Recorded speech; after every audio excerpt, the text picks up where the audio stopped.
మీరు మీ అభిమాన shows and serials TV కన్నా ముందు ఈటీవీ విన్ యాప్లో చూడండి. Download and subscribe to ETV win app. 99 రూపాయలు మాత్రమే. మౌన పోరాటం మౌన పోరాటం.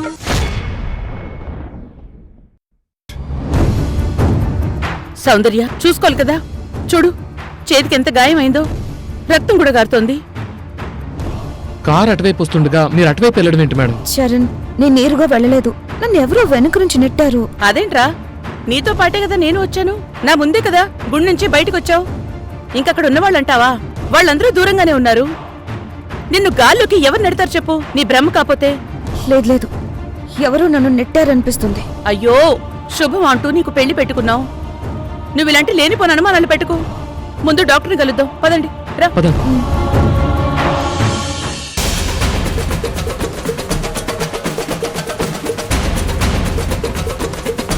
డాక్టర్ గారు, మా అమ్మాయి బోన్ ఫ్రాక్చర్ ఏమీ లేదు కనుక ఎక్స్రే అవసరం లేదు. 2 to 3 days ఈ హ్యాండ్తో బరువులు ఎత్తకుండా కాస్త రెస్ట్ తీసుకుంటే సరిపోతుంది. అలాగే డాక్టర్ గారు, ఉంటాం. పద సౌందర్య.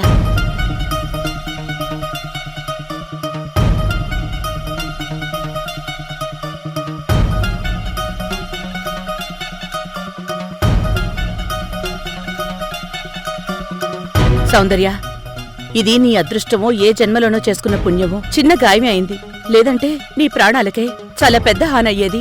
అవును మేడం, నిజంగా సౌందర్య మేడం చాలా అదృష్టవంతురాలు. చెప్పాలంటే నేను అంతకన్నా అదృష్టవంతుణ్ణి. జరగకూడదు ఏదైనా మేడంకి జరిగితే తల్లిగా మీరు తట్టుకోలేనట్టే నేను తట్టుకోలేను. సరే పదండి వెళ్దాం.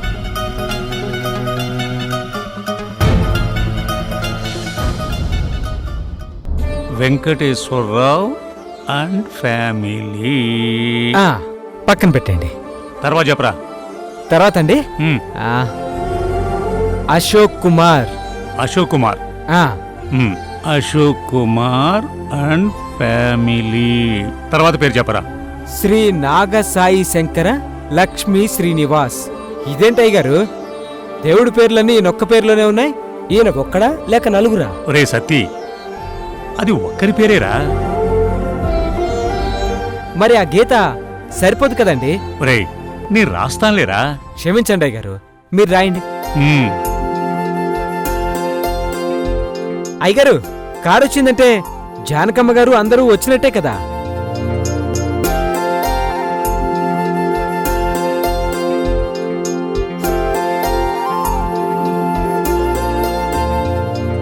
సౌందర్య కూర్చో.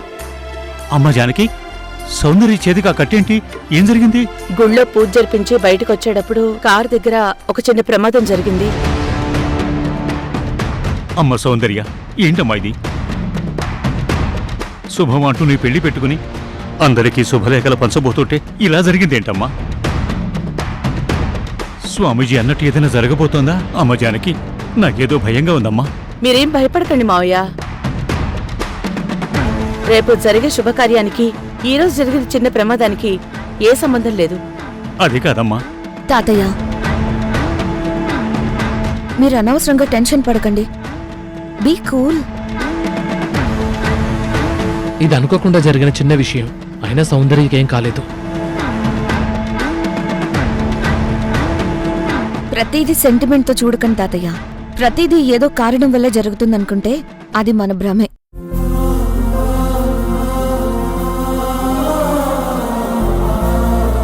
యాండి, మీరు మావయ్య గారిలా భయపడకండి.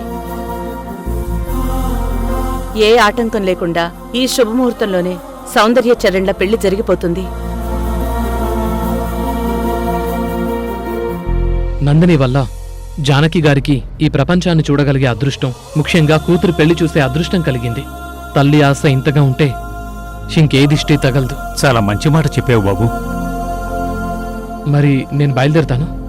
సౌందర్య, సరే బాయ్.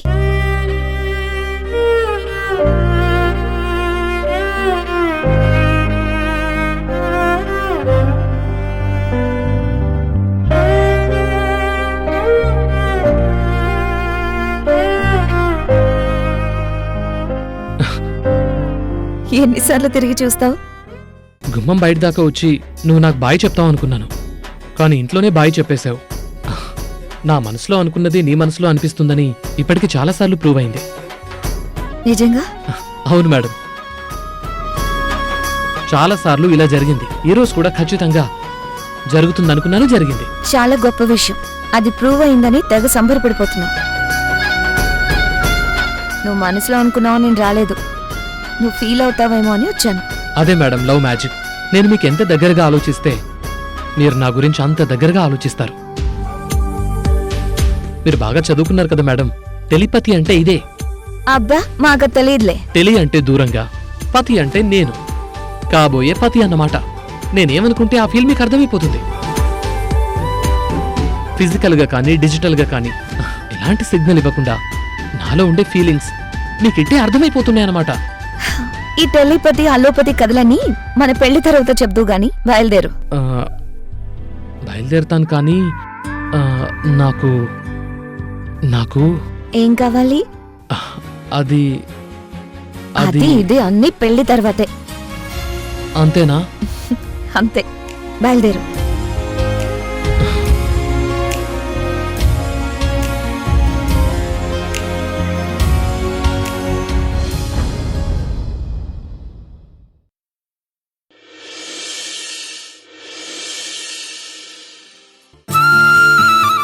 మా మా ఆఫీస్కి వెళ్ళొస్తాను. దగ్గరలో పెళ్లి పెట్టుకొని ఇప్పుడు నువ్వు ఆఫీస్కి వెళ్ళటం అంత ముఖ్యమా? కాస్త ఇంపార్టెంట్ వర్క్ ఉందమ్మా. నీ పెళ్లి పనులు కూడా ముఖ్యమే కదా నాన్న. కొద్ది రోజులు సెలవు పెట్టే. ఎవరితో మాట్లాడాలో చెప్పు, నేను మాట్లాడతాను. వదిన గారితో మాట్లాడాలా, సౌందర్యతో మాట్లాడాలా? పోనీ చెప్పు, ఇప్పుడే మాట్లాడతాను. అది కాదమ్మా.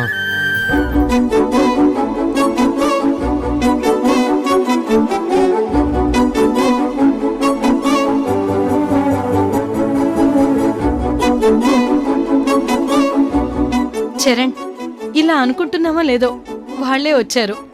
వారికి 100 ఏళ్ళు.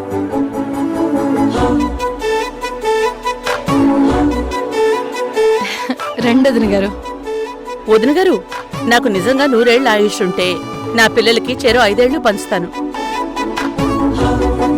సౌందర్య నా కడుపున పుట్టకపోయినా నా కూతురుతో సమానం గనక సౌందర్య కూడా 5 ఏళ్లు పంచిపెడతాను. ఏ ఆటంకం లేకుండా వీళ్ల పెళ్లి జరిగి పిల్లా పాపలతో చల్లగా ఉంటే అంతే చాలు.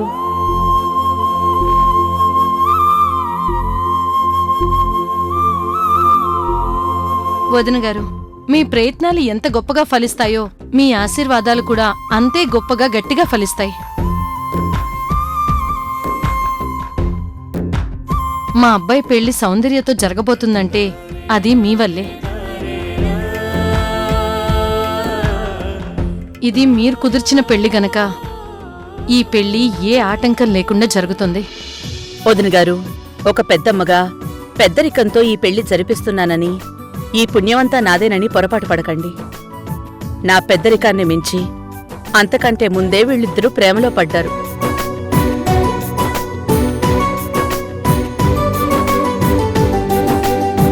వీళ్ళిద్దరి ప్రేమలీలలే రేపు వీళ్ళిద్దరిని పెళ్లిపెట్ల వరకు కూర్చోపెట్టబోతున్నాయి. పెద్దమ్మా. ఏంటి సౌందర్య, ఇది నిజం కాదా? పెద్దమ్మా, అది ఏం చరణ్, నిజం కాదా? మేడం, అంటే అది నిజమే అనుకోండి. ప్రేమ మాదైనా మా ప్రేమ ఇంత తొందరగా సక్సెస్ కావడానికి కారణం మీరే.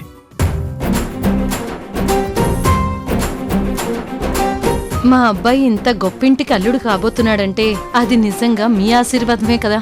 చరణ్ ఇల్లరికం రావడానికి ఒప్పుకోవడం, చరణ్తో పాటు మీరు కూడా మా సౌందర్య ఇంటికి రావడానికి ఒప్పుకోవడం, అది మీ గొప్పతనం వదినా.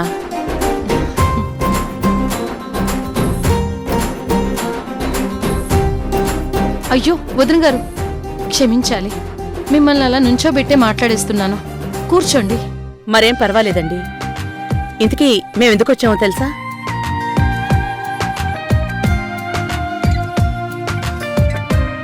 పెళ్లి కూతురి తరపు నుంచి మీకు అందించాల్సిన శుభలేఖ. ముందుగా మీకిచ్చాక మిగతా వాళ్ళకి పంచుతాం. తీసుకోండి.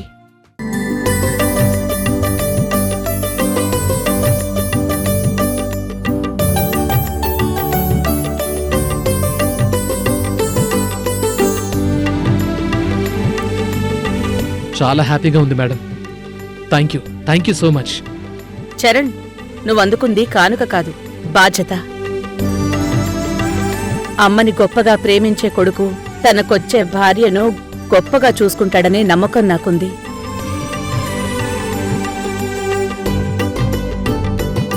నీ బాధ్యతను, నమ్మకాన్ని వమ్ము చేయవనే నమ్మకం నాకుంది. సౌందర్య కూడా నిన్ను అర్థం చేసుకుని నడుచుకుంటుంది. ఇది నేను నీకిస్తున్న హామీ. నాకు ఆ నమ్మకం ఉంది మేడం. నాకు మీ మీద, సౌందర్య కుటుంబం మీద, అందరి మీద నమ్మకం ఉంది. నిండు నూరేళ్లు వీళ్ళు సంతోషంగా ఉంటారు.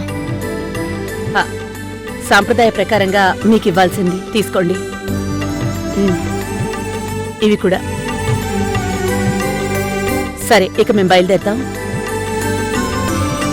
అప్పుడే బయలుదేరిపోతారా? అరే, ఇంకాసేపు సౌందర్యం చూస్తూ గడిపే అవకాశం నాకు లేదా? సౌందర్యాన్ని ఎలా ఆపాలి?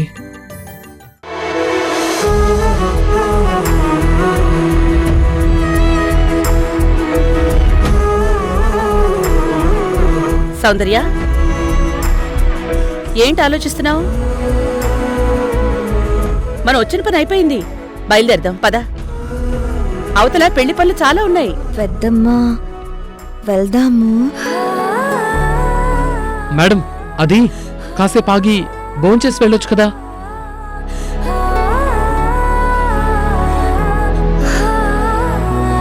ఏంటమ్మా నువ్వు మరీను?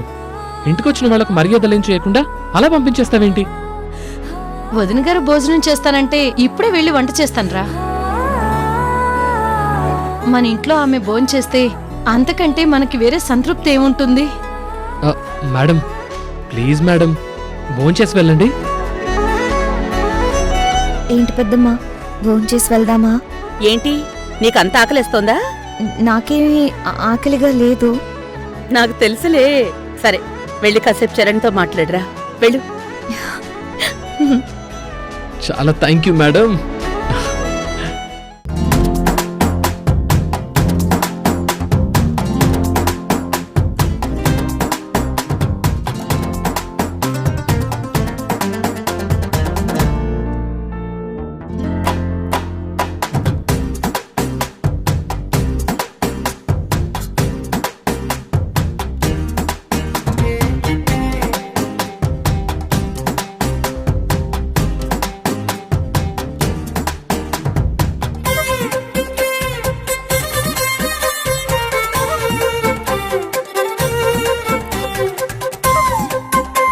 భోజనం వంకతో కావాలనే నన్ను ఆపే ప్రయత్నం చేశావు కదా?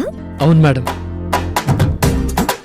కానీ అంతలోనే అడ్డంగా దుర్గ మేడం గారి ముందు దొరికిపోయినట్టు అయిపోయింది కదా? అవును, ఇప్పుడు నీతో మాట్లాడే పర్మిషన్ కూడా పెద్దమ్మే ఇచ్చింది. అవును, ఈ మధ్య ఏంటి హద్దులు దాటి ముద్దులు అడుగుతున్నావు? కొలతల వంకతో నా ఒళ్ళంతా తడిమేస్తున్నావు ఏంటి? పిచ్చా? పిచ్చి కాదు మేడం, ప్రేమ. మీరంటే నాకు ఆసమ్ ఫీలింగ్, అదో లాంటి గ్రేట్ అచీవ్మెంట్ ఫీలింగ్. మీ చూపుల్లో ఏముందో గాని మిమ్మల్ని ఎన్నిసార్లు చూసినా అలాగే చూడాలనిపిస్తూ ఉంటుంది. మీ మాటల్లో ఏముంటుందో తెలియదు కానీ అలా మాట్లాడుతూనే ఉండాలనిపిస్తుంది.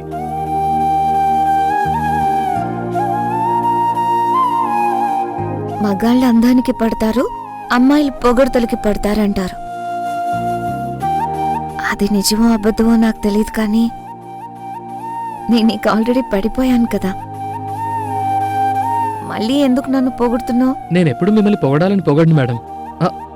నాకది నచ్చదు కూడా. నా మనసులో మీ మీద నాకు ఎలాంటి ఫీలింగ్స్ ఉన్నాయో అవి బయటకు చెప్పేస్తున్నాను.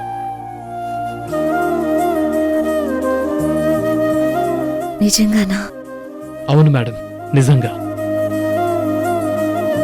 నా లవ్ మీతో చెప్పనంత వరకే నాకు మీ మీదున్న ఫీలింగ్స్ అన్నీ మనసులోనే భయంతో దాచుకునేవాణ్ణి. కానీ నా లవ్ని యాక్సెప్ట్ చేశాక నాకు ఆ భయం పోయింది. అందుకే నేను మీతో ఇప్పుడు ఫ్రీగా ఉండగలుగుతున్నాను. ఇంకాస్త చనువు పెంచుకోవాలనుకుంటున్నాను. కానీ మీరే ఆ చనువుకి హద్దులు ఆనకట్టలు కట్టి ఆపేస్తున్నారు. నాతో మరీ అంత చనువు ఎందుకు పెంచుకోవాలి? పెళ్లి ముహూర్తం పెట్టేశారు, అందుకే శుభలేఖలు పంచబోతున్నాం. ఇంతలోనే అంత తొందర ఎందుకో, అంత కక్కుర్తి ఎందుకు? కక్కుర్తి ఏంటి మేడం? చాలా చీప్గా ఉంది. అది ప్రేమ తన్మయత్వం. ప్రేమతో పరితపించే ఈ క్షణాలు ఎంతో మధురం మేడం. ఈ ఫీలింగ్స్ ని మీకు ఎలా చెప్పాలో నాకు సరిగ్గా రావటం లేదు. ఇది అమృతం తాగినా కూడా తీరే దాహం కాదు మేడం, అంతకంటే గ్రేట్ ఫీలింగ్. అబ్బో, అంతకంటే గ్రేట్ ఫీలింగా? మరి ఈ ఫీలింగ్స్ తోనేనా హగ్స్ తో కిసెస్ తో చెప్పాలనుకుంటున్నావు?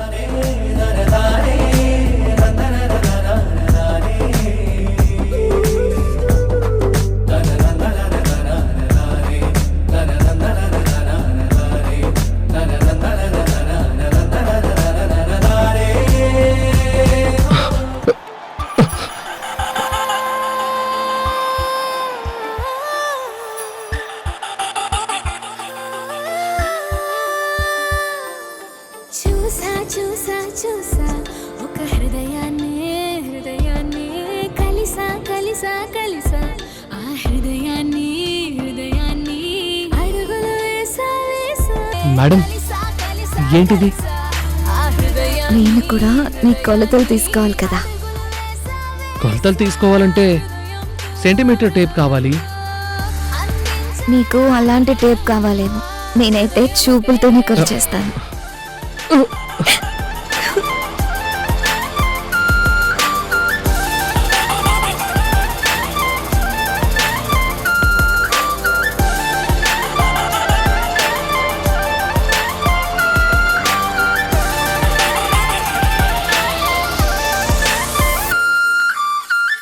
నా మాటలన్నీ నీ పేరుతోనే నిండాలి తీయగా, నా బట్టలన్నీ నువ్వున్న చోటి ఆగాలి హాయిగా.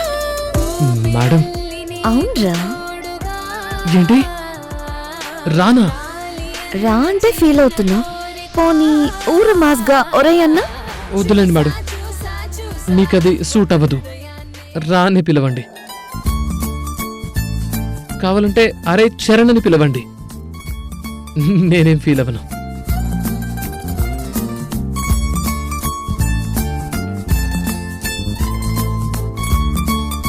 ఏది షర్ట్ విప్పు. Shirt madam? విప్పమన్నానా?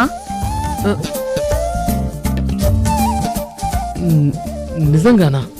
నిజంగానే విప్పు.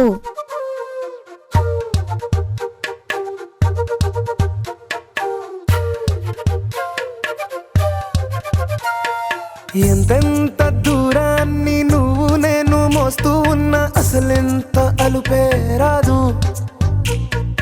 ఎన్నెన్ని తీరాలు నీకు నాకు మధ్యన ఉన్న కాస్తైనా అట్టే కాదు. నీతో ఉంటే తెలియదు సమయం, నువ్వు లేకుంటే ఎంత న్యాయం. గడియారంలో సెకనుల ముల్లే కంటకి కదిలిందే. నీతో ఉంటే కరిగే కాలం, నువ్వు లేకుంటే కథలను అంటూ నెలలో ఉండే తేదీ కూడా ఏడాదయ్యిందే. నీ వైపే తెరచాపను తిప్పేసా. హైలెస్సా, హైలెస్సా, నువ్వు వస్తావని ముస్తాబై చూసా.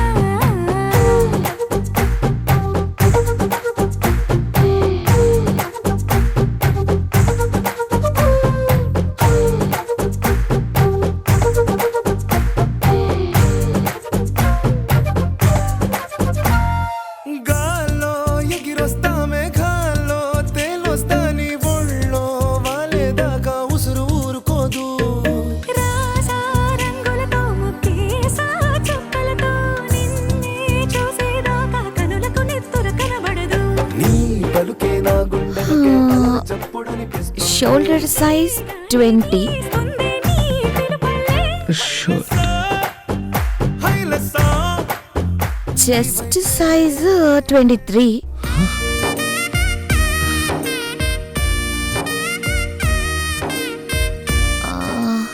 లెంత్ 29, టోటల్ నీ షర్ట్ సైజ్ 42. మేడం, కంటి చూపుతోనే అంత పర్ఫెక్ట్ గా చెప్పారంటే మీరు చాలా గ్రేట్ మేడం. పెద్ద మనసుతో మీరందరూ నన్ను క్షమించాలి. ఏమైంది చరణ్? ఏం తప్పు చేశావని క్షమించడానికి? తప్పేమీ చేయలేదు, కానీ మీరు కోరినట్టు ఈ పెళ్లి గ్రాండ్గా కళ్యాణ మండపంలో చేసుకోలేను.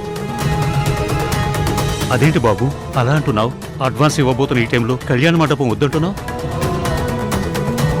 ఇంతకీ ఎందుకు వద్దంటున్నావు?